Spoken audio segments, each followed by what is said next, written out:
Flipped on the beat. Hands.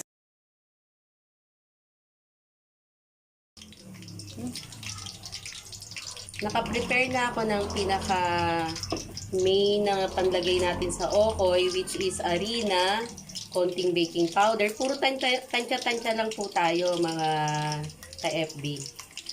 Harina, konting baking powder, nilagyan ko ng sibuyas, paminta, asin, at bawang. Pinong-pinong bawang para dumasa sa ating coating. Ito yung una kong iluto. Tignan nyo, ang ganda ng kulay niya.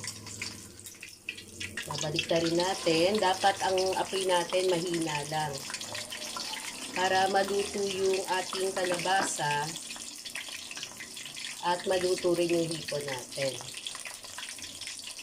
Then after nyan, ito na po yung pinalabasan ng una kong ginawa. Diba, masarap po. Puro tansya lang po yan. Ayan po. Siguro ang nagamit ko na gastos ko ngayon, estimated nasa 100 pesos ka. Kasama na po lahat yung ingredients natin. Napakamura at napakasustansya.